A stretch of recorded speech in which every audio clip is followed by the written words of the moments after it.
bonjour. Bonjour Bernard. Axel, samedi prochain, le taux du livret A va baisser 0,5%. Donc de bénéfices contre 0,75 aujourd'hui.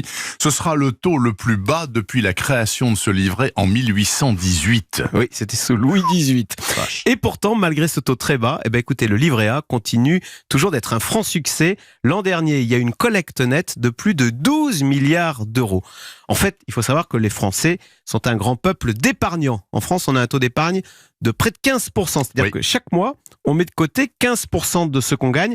Alors ça peut être, je vous rassure tout de suite, un remboursement d'emprunt immobilier. C'est considéré comme de l'épargne. Je savais pas ça. Voilà. Ou alors, ça peut être tout simplement mettre de l'argent dans son livret A ou en assurance vie. En 5 ans, les Français ont ainsi mis de côté plus de 500 milliards d'euros. 500 milliards d'euros, c'est l'équivalent du PIB de la Suisse. Vous voyez, donc nous sommes de grands épargnants. En tous les cas, nous épargnons beaucoup plus que nos voisins immédiats, que sont les Italiens, les Britanniques ou les Espagnols. Qui eux sont des cigales, c'est bien connu, n'est-ce pas? Alors pourquoi épargnons-nous autant, nous les Français?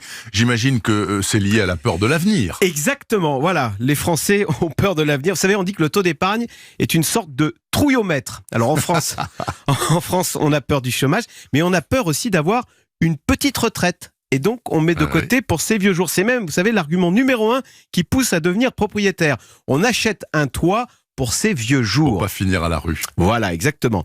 Sauf que épargner de façon individuelle pour sa retraite, ça porte un nom tabou, ça s'appelle faire de la retraite par capitalisation. Oui, on met de l'argent de côté, du capital de côté, donc on capitalise. C'est la capitalisation. Absolument. Et plus on épargne pour sa retraite, plus on capitalise pour avoir des revenus corrects. Donc, si je vous comprends bien, on fait de la retraite par capitalisation sans le savoir, un peu comme Monsieur Jourdain de Molière faisait de la prose sans le savoir. Exactement, sauf qu'on ne la fait pas très bien cette capitalisation, parce que franchement, le livret A n'est absolument pas fait pour économiser pour sa retraite. Vous savez, le livret A, ça rapporte 0,5, l'inflation est à 1,1. On perd de l'argent avec le livret A. Chaque année, on perd du pouvoir d'achat. Mais de la même façon, l'immobilier, c'est très risqué de placer toutes ces économies retraite, en quelque sorte, dans l'immobilier, parce que, on le sait très bien, en matière d'épargne, il faut diversifier les risques. Si vous regardez, les grands fonds de retraite internationaux, ils placent leur argent en bourse. Mais bon, en France, la bourse, on le sait, fait peur. Encore une chose qui nous fait peur.